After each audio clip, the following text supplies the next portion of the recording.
Hello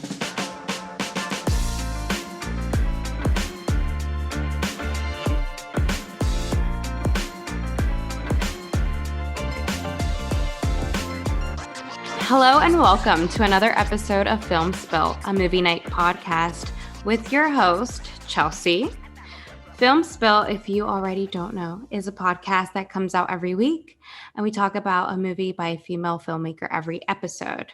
We also discuss women in the entertainment industry in general. We play slumber party type games, spill entertainment gossip, and get to know each other and our guest. This week, we have a very special guest, MJ, who is a producer with Onyx. MJ, would you like to introduce yourself? Yes. Hi. My name is MJ, pronouns they, he, she.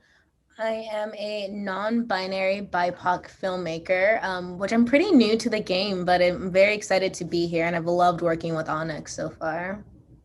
Well, it's exciting to have you on. This is your first time being on the podcast. So welcome to the fun. I want to dive into why or how you got into film. Yeah, of course. And also, thanks so much for having me. I mean, I love podcasts. I've been listening to them for forever. So when you asked to have me on, I was like, oh yeah, this sounds so dope. I'll definitely do. But how did I get in film? I actually was predominantly just theater for a really, really long time. And before that, I was just literature. So a lot of poetry, a lot of books and novels and things like that. And that's kind of how I started my love of, I guess, writing. And then during last January, there was actually a student-run production company at my school that was looking for a screenwriter. And screenwriting was something that I never was really into, or I never really had too much interest in it. But they wanted to do pretty much a piece about mental health and queer relationships. And as someone who had a good amount of experience in that, I was like, oh, wow, that seems very much up my alley. And I guess I decided to jump onto that project, and I wrote my first short film. And I think basically from writing that short film and then being on set with all the cast and crew and meeting everybody, it really started to develop my love of film. And ever since that, I've kind of just decided that I wanted to do more and more film and be around those type of people and be creating important movies for representation of audience. So it really started, I guess, off as a passion thing with this one script, and has blossomed into, I guess, a real just pleasure of mine now. Yeah, well, I got to read your script, Breathe, and I got to be a part of it a little bit. I want to know what got you inspired to write Breathe. Yeah, so Breathe, because it follows Jamie, who is a non-binary BIPOC individual who is basically figuring out their sexuality and their gender. And it was really interesting because while writing Breathe, I had kind of been in the position of Jamie, and I've also been in the position of their love interest, Max, as well, where in high school, I was Max, where at the time, I had a partner who was gender fluid and who was figuring out their gender. And at the time, I still identified as a woman. And it was very hard for me to kind of, I guess, grasp the whole situation. And it was something that we really had to work through. And then once I came to college and came into adulthood, I realized that I was gender fluid. So then I was kind of more in the position of Jamie, of figuring out my sexuality, as I then had a heterosexual partner. So it was really interesting because I had been in the position of both Jamie and Max. So I guess I kind of had a holistic view of it. And I guess taking those experiences, I was like, wow, there's not really too many stories like this on TV or in movies or anything like that. And because it was something that I had gone through and something that an ex-partner of mine had gone through, I figured there were other people who had gone through it as well. So I really prioritized making that into a story where people would be able to see themselves in those characters' shoes. That all sounds so incredible that you were able to really capture the character. I know that for a fact. I really loved the project and just the story, just all in general. So I'm glad that we have people like you in the industry who are able to tell those stories and just to be another voice for people. So You're doing great, MJ. Thank you. I appreciate that. No, I was really glad to hear all of your guys' feedback and to read all your comments. It was really, especially for it to be my first project, it was really heartwarming, and I appreciated all the work that like everyone in Onyx put on it. Now you're working on another script, I know. So you have other projects that, that you're going to fulfill. Yeah, definitely. And hopefully with Onyx. Yeah, exactly. So speaking of Onyx, what made you decide to join and be a part of the producer team?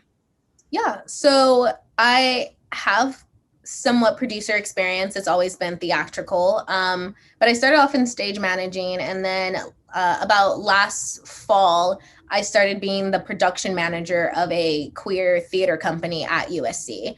And through that, I was able to do a lot of producing work. Like we produce events and fundraisers and just like full scale productions. Like I'm in the middle of producing Collective Rage right now, which is an all like female and non-binary play with a cast of 5 people. So basically through DFTC, I was able to kind of start producing. And after I found that love of film, I was like, okay, cool. Well, how do I combine my love of film with my love of producing? And I had heard about Onyx for a while, and Rena Yee, who is another producer on Onyx, is actually in my cohort at USC. We're both stage managers. And she had been talking about how she just started Onyx and how she really liked working there and how it was a female and non-binary film company. And I thought that sounded very much like up my alley. Like I really like the idea of disturbing the patriarchy in film.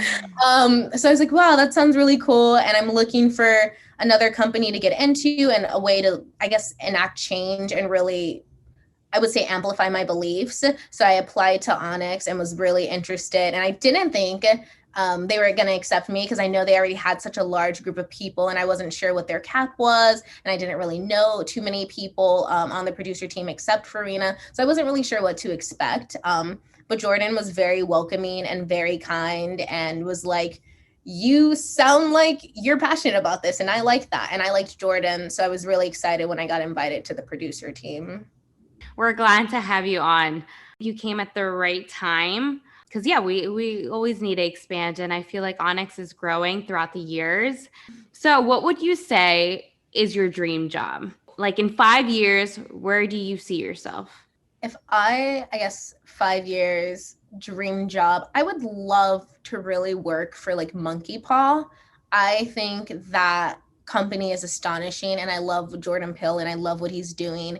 And I would, even if I had to do something like PA work for them, like anything that got me included with them, of course, it would be a dream to co-write something with him or write anything for that company. But even just being able to work on a project there, whether that's wardrobe or producing or PAing, would be great because I think the stories that they make are so important for the community. It's so funny you say that because I did this whole stock search on everyone who works at Monkey Paw on LinkedIn because I was really trying to like get a job. I'm like, how do these people like get the jobs? And you know what I discovered? Okay, I can tell you how, because I'm a stalker. I can tell you that the latest intern that they had got the internship through the academy. You know how like the academy does internships? Yeah. That's how they found Monkey Paw. And actually, Monkey Paw is one of the companies that's listed there as a possible internship. Anywho, he became an intern and now he's a producer's assistant. Oh, I'm pretty that's so sure. Or great. he's like, he moved up. Yeah. And now he has like a position at the company. I'm Yeah. jealous because I saw that like growth on LinkedIn because I kept stalking them just to be updated. And I was updated with like their website. So like I was just seeing like, oh, did they filter out anyone? And no, it seems like it's the same people because who wouldn't want to work at Monkey Paw? Yeah, and I know that exact internship you're talking about. I actually saw it over the summer. I applied to it, but I applied really late. So I figured that I wouldn't be a contender, but I know definitely like this upcoming summer, like that's at the top of my priorities to apply for that internship because I want to work there. Do it. Oh my God. And when you do it, I'm going to be celebrating. I'm going to be like, I know someone at Monkey Paw. So good. And I'll get there. I'll get there. All right. Well, let's get into it. Today, we're going to talk about Jennifer Kent's horror/thriller film, The Babadook. But first, it's time for Name That Episode. So this is a new segment that I've started. And I pretty much just shout out a women director in television. And this week, I am shouting out Karin Kusama, who directed season 1, episode 1 of Yellow Jackets. So I don't know if you've seen the pilot episode of Yellow Jackets or seen Yellow Jackets at all. I've not. You haven't? Oh. Well, it is available on Showtime if you want to watch it, but it's really good. I highly, highly recommend that show. Honestly, you could probably binge it. I did. I couldn't stop watching it. It was like that good of a story. Yeah, if you want to check it out on Showtime. That sounds awesome. I'm really excited for season 2 to come out. That's if it's going to come out anytime soon, but I haven't kept up with it, but I'm hoping. Today's slumber party type game is going to be telling a ghost story because I felt like it was just the vibe that we're going for, horror/thriller. It's like, and it's Halloween season. I'll let you go first with your scary story. Okay, great. So so growing up, my family has always told me, and I don't know what this means, but my family has been always very emphasized this, but they've always been like, we have connections to the dead. And I'd be like, I don't know what that means, but okay, cool. And like to the point where when I was younger, I wasn't allowed to watch movies like The Poltergeist or The Exorcism or things like that in the house because my family believed that like when you watch those type of like demonic movies in the house, it created like a portal in order to allow those spirits to then enter your home. So they were like really, really big on that. But I loved horror movies, so I watched them anyway. And so I remember this one day, like me and my older cousin, she's about 2 years older than me, and we are partners in crime.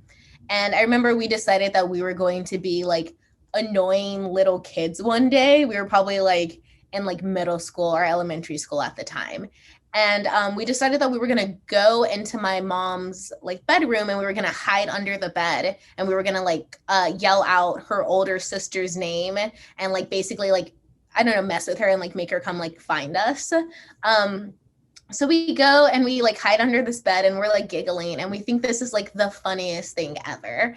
And we start like yelling out her sister's name, like nothing happens, no one comes, we don't hear anything. And we're like, okay, weird. So we start yelling out her name again, and then we just stay quiet. And after a few seconds, we see like a pair of pants like walk in the room and we're like trying to like stop ourselves from giggling. We're like covering our mouths. And the pair of pants is like there for a second and it like stays there and it like, I don't know, it like turns as if it's looking around the room. And then after a few seconds, it like walks back out. And we're sitting there under the bed thinking that we have just pulled off like the funniest prank of all time. And we wait like a few seconds. And after a few seconds go by, like we come out from under the beds and we go into the hallway. And we're going out and we're looking for her sister and we can't find her anywhere. And we're like, okay, like what the heck is going on? And we finally find her sister like outside and we're like, oh, did you hear us calling your name? And she was like, calling my name? Like, no, what are you talking about? And we were like, yeah, we were calling your name and we were like waiting for you. And then we were going to come scare you. And then she was like, what are you talking about? And we were like, no, we saw you walk into the room. Like, what do you mean? And we like look at her and she's not wearing pants. Like she's wearing shorts. And we're like, okay, weird. So we go around the whole house. And I think the other people that were at the house at that day were like my mom and then, oh my God, my little cousin who was like a child at the time. And like no one in this house is like wearing pants. And we're like, okay, like we're standing there so confused because we swore that we just saw this pair of like light blue like pants like walk into the room. And like now all of a sudden like there's hardly anyone at the house. No one's wearing these style pants and we have like no idea like what happened, who it was or if it was, but it's something that even to this day we've just never got an answer to or never been able to like figure out. Oh my gosh. That is crazy. Do you believe though that watching horror movies in your own house does open portals? You know, I'm not like in disbelief of it because I do feel like it is kind of like bringing in maybe like a maleficent type of energy, because I've always been of the nature where I can't really like disbelieve anything just because I've never seen it. So I've always believed in the thought of spirits. So I mean, like, if there was a way for that to be a portal, I do believe it could be possible. Have you heard of the things that happen like when people watch movies like Poltergeist or The Exorcist?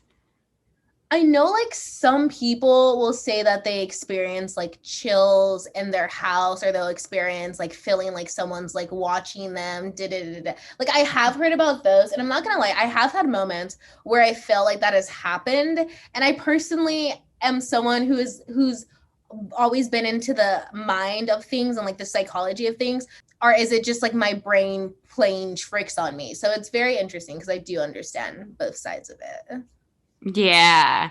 No, I start getting freaked out. Like I stopped watching scary movies because of that reason, just because I don't want to mess with anything. And I just like for example, you know A24's Hereditary? Yes. Yeah. I just heard some like just mad stuff happening to people after that movie. I was gonna tell you a different story. Like I was like, should I go personal or should I go like a story that I always heard when I was growing up? So I'm gonna go with that one because I feel like you know it. The story of Jenny with the green ribbon. Oh, I don't know if I have. No? Okay. So I'm going to share my screen and I'm going to read you this article that I found on BuzzFeed about the story because I don't have the person, like, I don't have the book, so I don't have the story on me. But this article does a great job with pretty much summarizing the story and telling you how, like, fucked up it was. Especially, like, these stories were meant for kids. There was, I believe, 2 writers who wrote the book and they made it age level. So for kids in elementary school, they were able to read the books. Like that's why I was able to read the book at a young age. And the story always caught my attention because it's really messed up how it ends. And this was a BuzzFeed that was written March 22nd of 2022. So it's pretty new. And this is still something people talk about, which is pretty interesting. So the title of this article is for everyone who's still fucked up over that story about the girl with the ribbon around her neck. It says, hello, my friends. I'm here to ruin your day by reminding you of the iconic spooky story about the girl with the ribbon around her neck from this classic book. And it was the classic book, In a Dark, Dark Room and Other Scary Stories. Remember, it's a wonderful story that also scarred me for life. It was called The Green Ribbon. And this is literally the story. It's about a girl named Jenny who wears a green ribbon around her neck. Basically, the girl met some dude named Alfred, and Alfred was always like, Jenny, what's up with the green ribbon around your neck? But Jenny never told Alfred. She was like, you've got to wait to find out. But Alfred kept asking and asking. She even wore the green ribbon around her neck when they got married and still didn't tell him why. Then they got old and Jenny got sick, but still had that green ribbon around her neck. Finally, as she was dying, she said she could tell Alfred why she wore the green ribbon.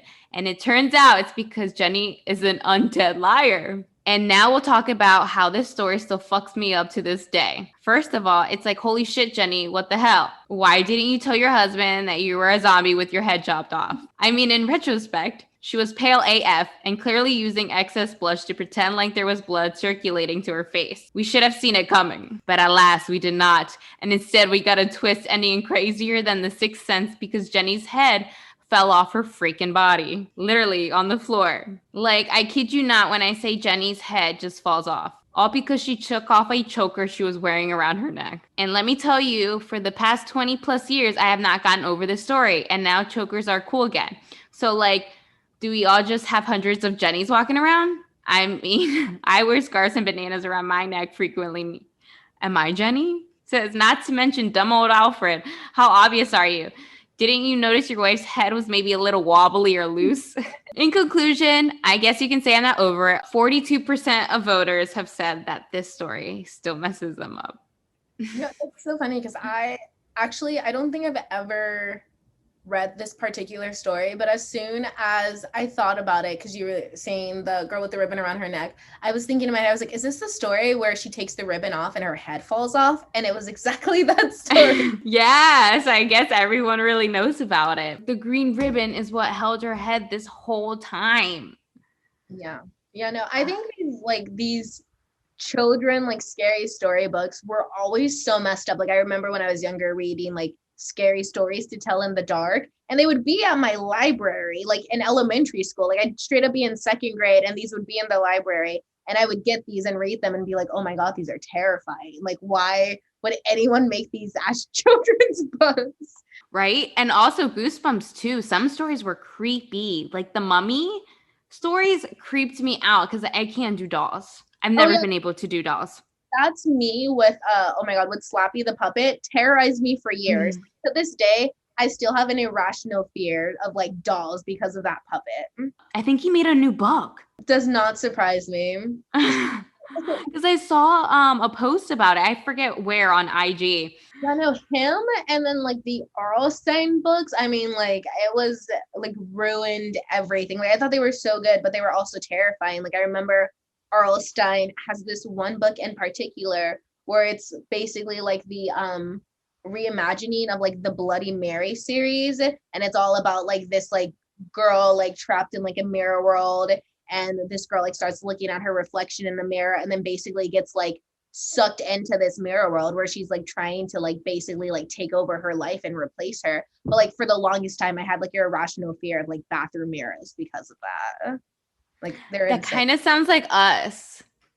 It's honestly, horror has developed so much. It's insane. It really has. I feel like people are getting more clever about it. Oh, yeah, definitely. And I didn't realize how good this movie was until I rewatched it and was able to analyze it. I watched this movie when it came out in 2014. I wasn't even in film school yet. Like that didn't even process yet. So me watching it from a whole different perspective, I was shook. And I'm really excited to talk about this film. Yeah. All right, let's get into it. As I mentioned before, we're going to be talking about The Babadook, 2014.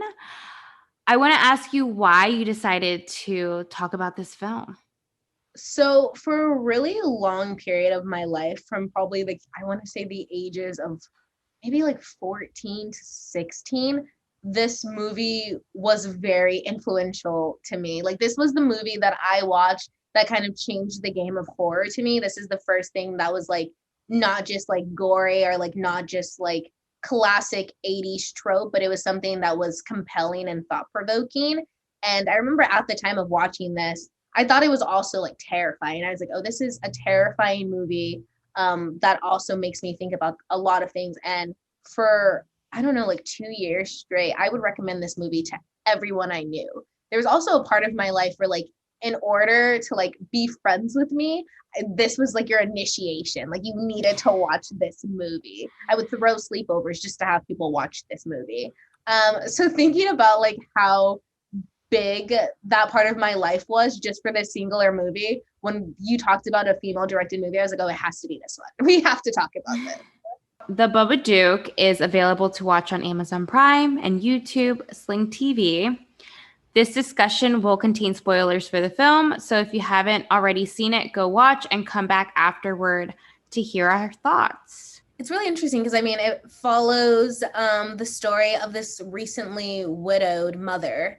And it's really interesting because as she's kind of, I guess, now figuring out how to raise her child alone, which is something that you can obviously is very traumatic for her, he starts basically having oh my gosh, hallucinations, as she thinks, of this creature, the Babadook, and it happens after, you know, she reads this book to him, and he starts talking about it, and he starts acting out in school, and it's something that's really difficult for the both of them, and she just doesn't understand it. Oh God, I love that. But anyway, she just doesn't understand it or really understand what's like happening to her son, and then it becomes really interesting because then she starts to see it and she starts to feel the presence of it.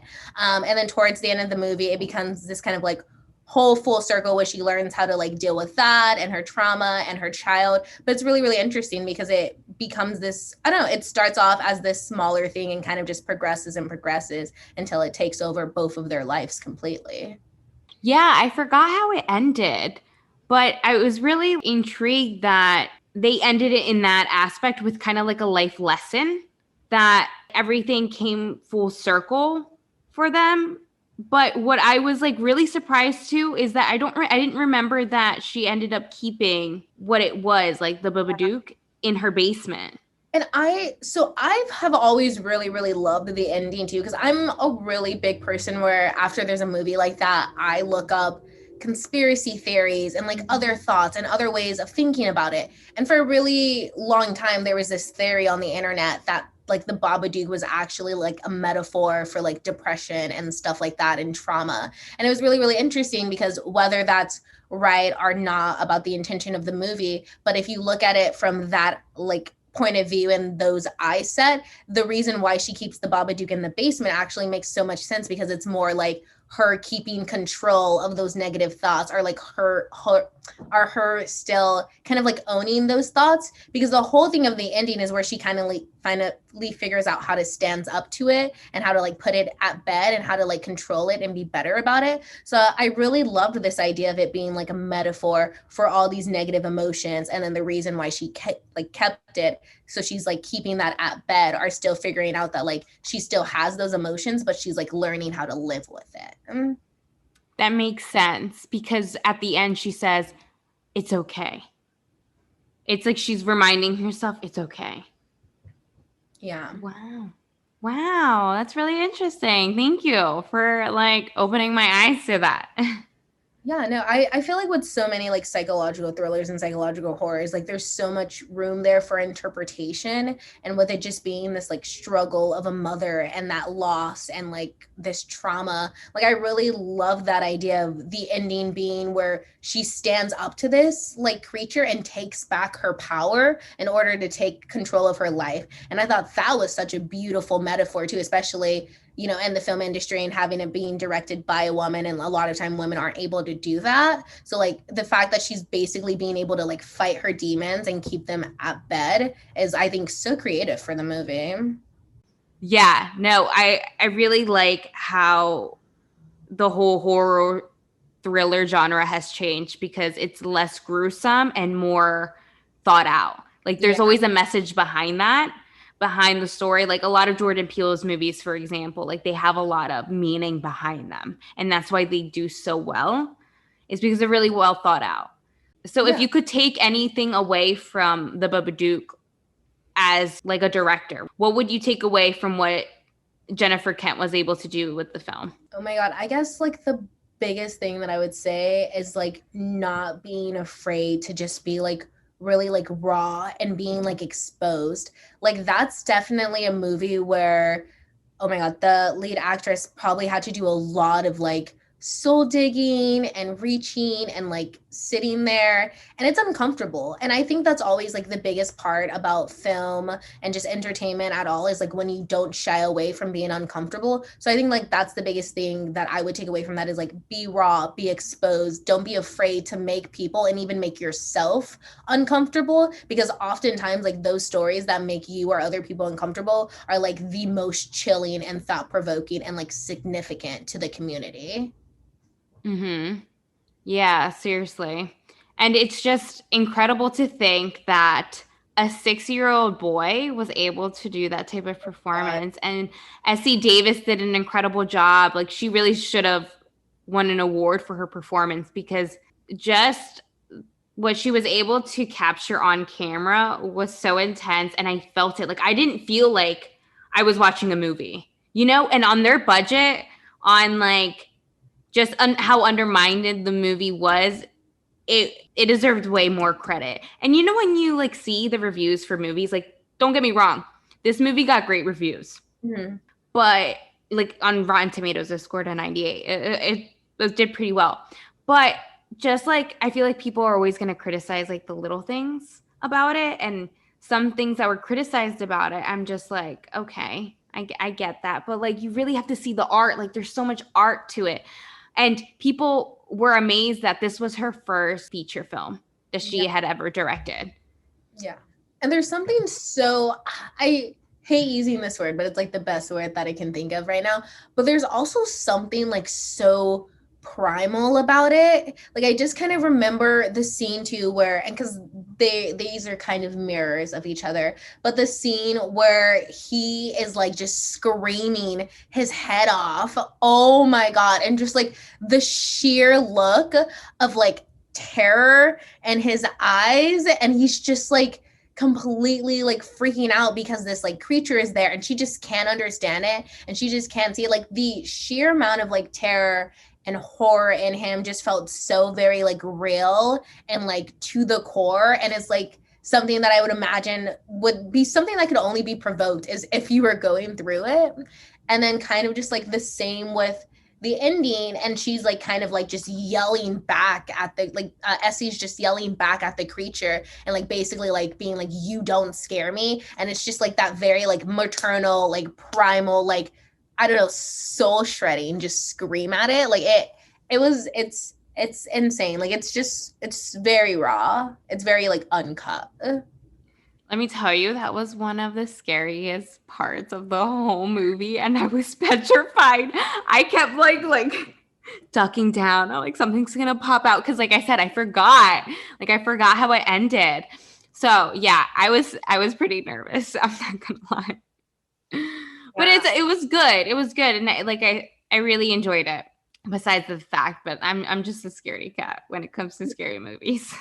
It's so funny because I feel like I have the, when I watch horror, because I love it so much, I have the heart to want to be a collector. Like every time I see a horror movie, I'm always like, oh, I want to collect the items. But like I'm too scared to collect any of them. Because like I remember watching the movie and like seeing the book, and I was like, oh, I want that book. Like I want to own that book. But I also know like the very like superstitious part of me is like, I can't own any of this stuff. Like it cannot enter my space. Yeah, I know. That's like one space that I do not mess with. I leave that be. I'm like all positive vibes because yeah, you just never know. Never know what you're messing with. So I wanted to go into who Jennifer Kent is, what she does, right? So she is the writer director for the Babadook. She is an Australian actress, writer, and director, best known for her directorial debut, the horror film The Babadook. Her second film, The Nightingale, premiered at the 75th Venice International Film Festival and was released in the United States on August 2nd, 2019. Fun fact, she knew Essie in acting school, and that's how she got the part. Ooh, connections. Yeah, they've known each other for years, and she was like, she did an incredible job. Well, I'm like, well, yeah, she better. You guys have known each other forever. She better come through. So some background on the film.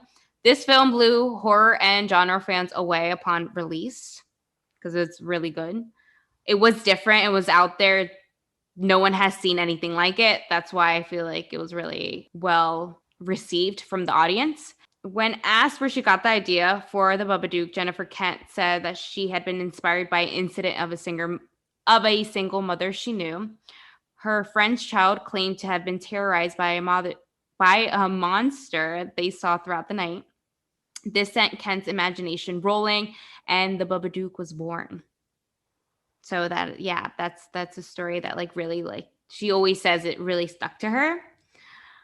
In Hebrew, Babadook means he's coming for sure, which I thought was pretty interesting. Pretty scary too. Like, and it's catchy. It's like the Babadook, you know? I'm like, I don't know if I should be saying that too much. You know, you never know what could emerge. I know. I don't want no pants coming around. And I'm not wearing any pants. The gay Babadook was born when Netflix accidentally listed the film in the LGBT plus category on their website. Yes. And did you actually see the memes, like the ones that they were creating? Yeah, so I mean, like as soon as it came out, I remember being on Instagram one day and I was like scrolling through, and someone was like, "Oh my God, I'm so Bubba shook," and I was like, "Bubba shook? What? Okay, let me look into this." And oh my God, it was so funny because it's just like this whole reimagining of this like terrifying creature that was like scarring people.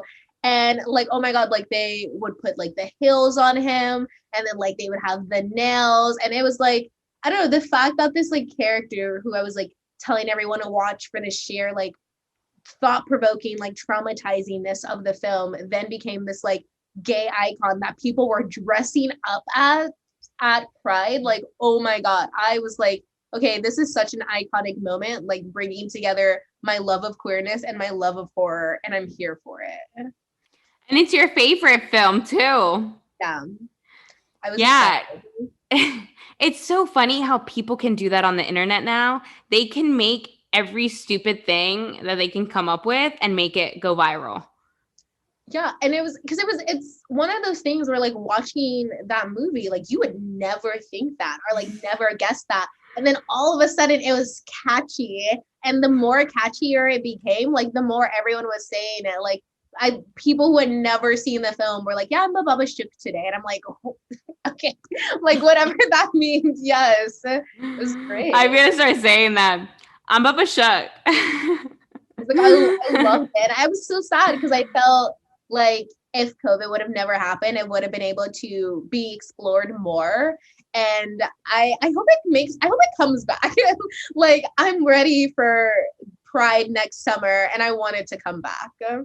I'll make it come back. I'll make it a thing. I'll make sure that I include it in the post. And then we'll just keep resharing. We like bring this icon back, please. 2023. Halloween's coming up.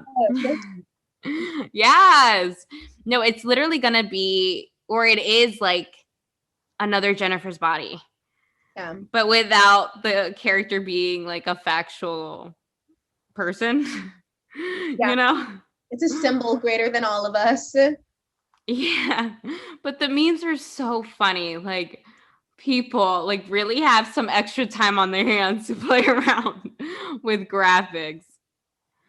Yeah, I remember there was like this oh my God, I'm like trying to think of it in my head, but I remember there was literally like this Babadook like Christmas book that was like circulating around the internet, and it was like the Babadook that like stole Christmas maybe, or like something like that. And it was so cute because it was just this like little queer Christmas story with the Babadook in it. And I was like, oh my God, this is exactly what I needed. Oh my God, that's perfect. I need that. I'm going to try to look it up, see if I can find me one. I'm all for it. Happy holidays. So I want to get into the production design and costuming because it was pretty awesome what they were able to accomplish. Is there anything that stood out to you where the story took place? Just like how everything looked throughout the whole movie? So yeah, I mean, I love tech. I think it's my favorite thing. I think they did a really good job like location sighting. Like even this like house that they were in had that very like haunting film to it. Haunting vibe to it. It was great. And I think even more to like with the costumes, one of the biggest things about contemporary costumes is like there's never they hardly ever win awards, which is really, really hard, especially like as with my background as a costume designer. Doing contemporary clothes that are make sense to the time and the decade are usually a lot harder than doing period costumes because it's things that live in the today and the now. So like watching how brilliant these costumes were for these characters and how contemporary and going with the time they were, definitely I would say added an extra layer of depth to the story and just like realism to the characters. Like these weren't characters that we were just seeing on screen. Like these were people who were living in their lives and their clothes were representative of that. And it sucks that, you know, like the technical elements couldn't win any awards, especially considering like their budget and their resources and what they were working with, because I think the end product of the movie and even just like camera angles, locations, costumes, like they all blended together to make a really cohesive and just like beautiful looking movie. Yeah, that's what people don't realize, that you need to be able to have a color scheme with your costumes as well, right? It's not just about, all right, how is the color scheme of the location? How is it looking like, right? Like as a costume designer, you have to see what works. All right, what is the era? Like the era, what are we working with? What's the feel? What's the background on these characters? Are they middle class? Are they poor? Like what's the time zone? there's just a lot to consider. And and it's all like thinking it all out. Yeah, and that's definitely the thing. Like, I think, people when they watch movies, they don't necessarily think about it, but it's like just like the script and the actors have to tell a story, the technical details have to tell a story too.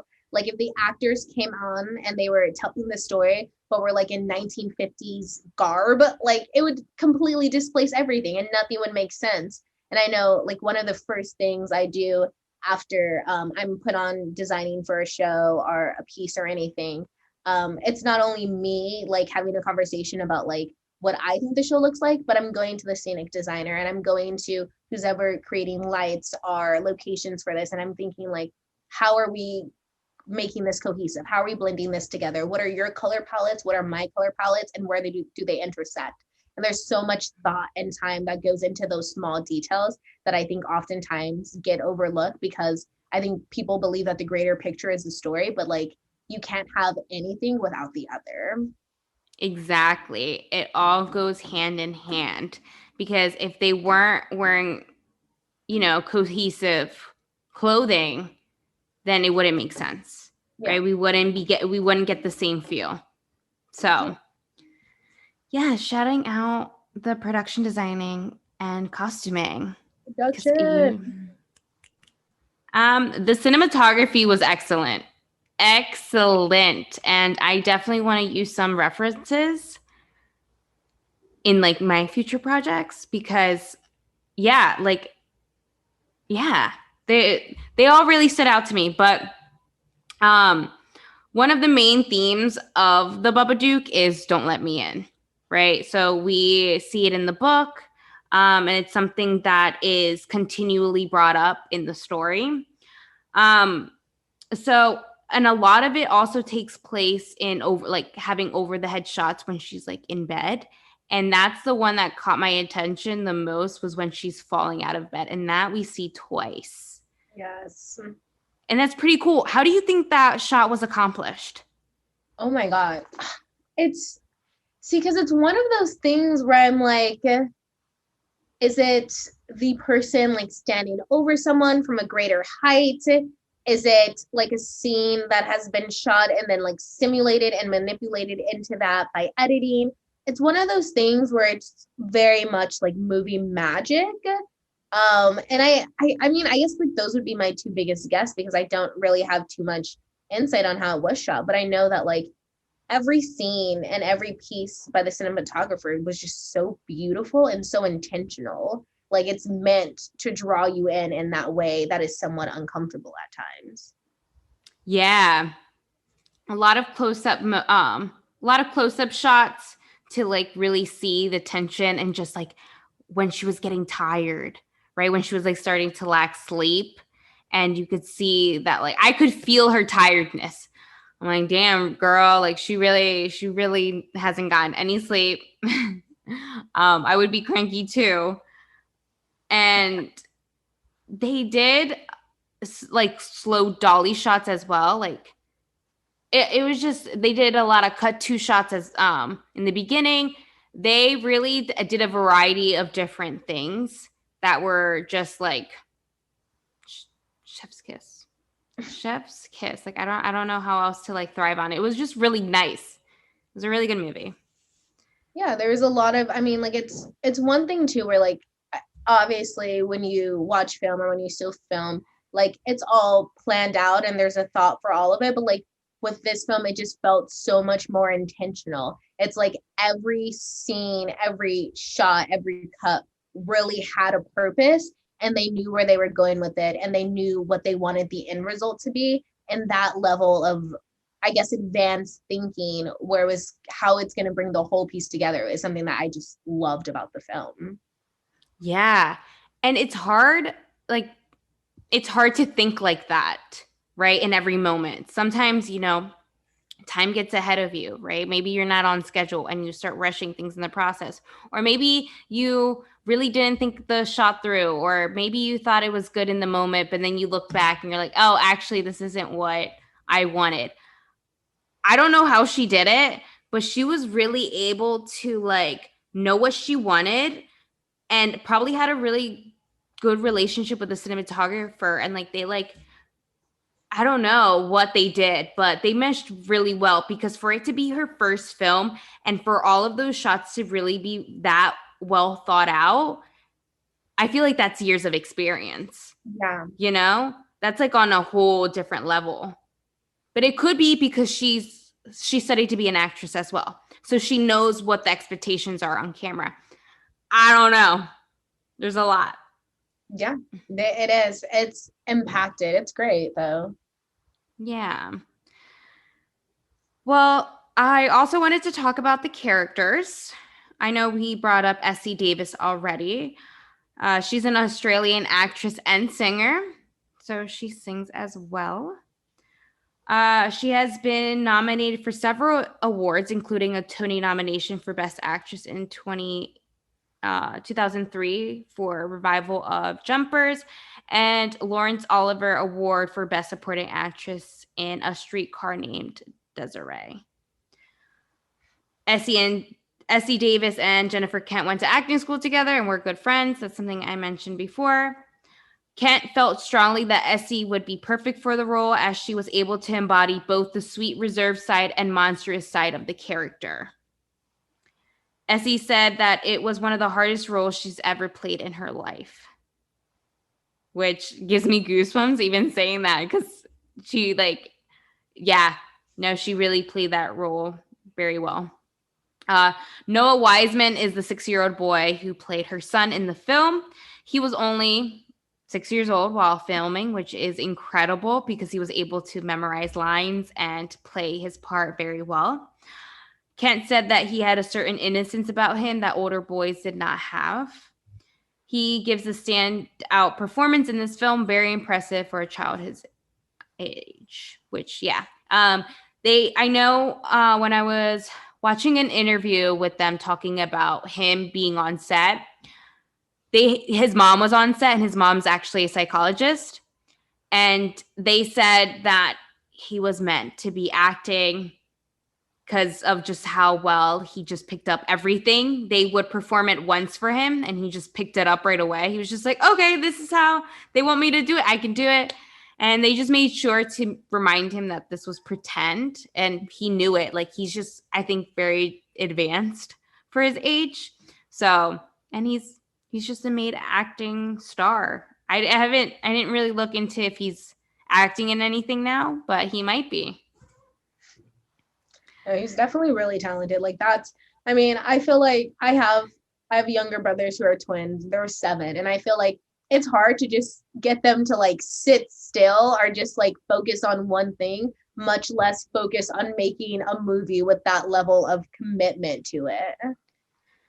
Yeah, they said that they were able to get a really good casting director that does very well at finding child stars, I guess, or just like child actors. And she was able to find him because of this casting director. But yeah, you're right. It's so hard to find kids at that age that are able to do that because of their attention spans and because they want to play their kids. You know, you're making a 6-year-old work on set for like 12 hours. So, I mean, I don't know what the rules are for kids, but, you know, he was working for a really long time. He had to do a lot, like, and it's retakes, you know, he's doing retakes, and he's expected to keep up the performance every time. Like, there's a lot that goes into acting. Exactly. And yeah, he's a smart kid. Okay, so the themes of the Babadook is a supernatural thriller that tackles challenges of real life issues like grieving, caregiving, wellness, and the hardships of being a single parent.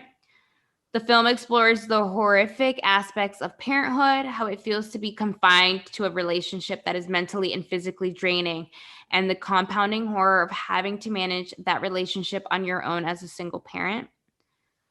When researching for the film, Kent was Googling mother who hates her kid and other similar terms and found the lack of results very telling. It is much more common than people think for women to struggle with loving their children, but it is such a huge taboo that nobody talks about it. Kent wanted to be honest about the dark sides of motherhood, and Kent has also received very positive responses from women who felt that the movie expressed the struggle that many dealt with but few admit to it. So a myth is that Kent emphasizes the importance of myth and fairy tale in this film. She wanted the Babadook creature to have a mythical quality, which is why she chose to use a storybook to introduce it to the narrative. And fun fact, the pop-up book that is featured in the film was published after its release, and you can purchase it on Etsy and eBay. Wow. But if you don't want those bad vibes, I totally get it.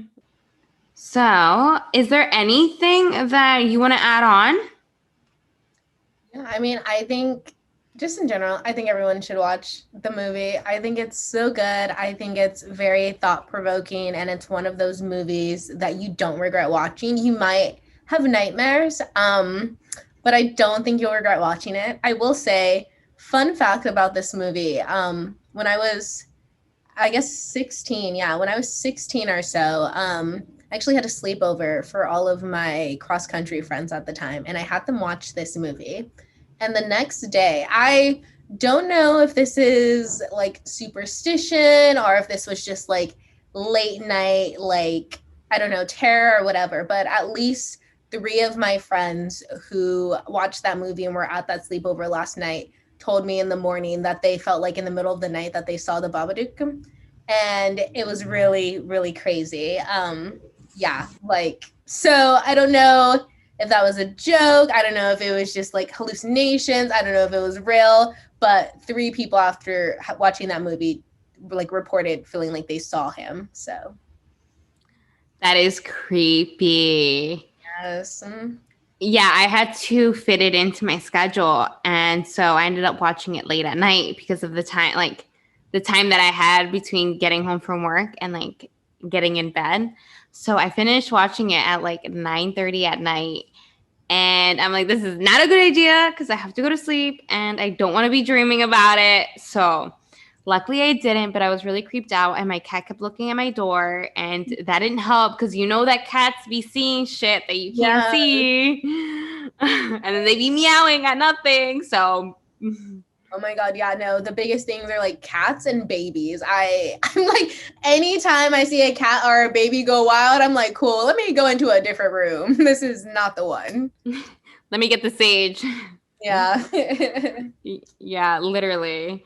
And I'm very like superstitious when it comes to just you don't mess with that stuff. You let it be. Even though I want to watch Halloween Kills tonight. God, I need to see it. I've seen every other Halloween, so I definitely have to see this one too. Yeah, you have to see Halloween Ends as well. Yes. Yeah, I want to go watch it in theaters. Fun Jamie Lee Curtis moment. We love that. I can't believe she's been doing these movies for years. It's like at this point it's a commitment, you know, like it's so funny because like her career has gone so beyond these movies. Like she could do anything she wanted to. She's Jamie Lee Curtis, but she's like, nah, I started these, I'm gonna end them. I'm like, props to you. And I'm so proud because I hate when they switch the main character. I was talking about this at work today. I'm like, I hate when they replace the main character, like Spider-Man. How many different Spider-Mans have we had? 3. Yeah, and that's too many. 3 too many. They gotta keep the main character. I love when they think I love when they think that they're being like sly about it. Like I just remember too, and because I have these like flashbacks all the time, but I just remember the fact that they like replaced like Aunt Viv and like Fresh Prince of Bel-Air, and they try to be so sneaky about it. And I remember being like, that's not the same woman. That's not how she looks.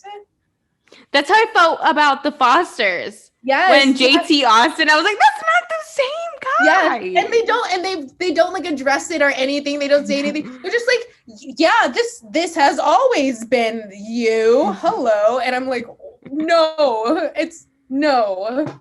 I know. I'm like, don't lie to yourself. Don't lie to me. I know the truth.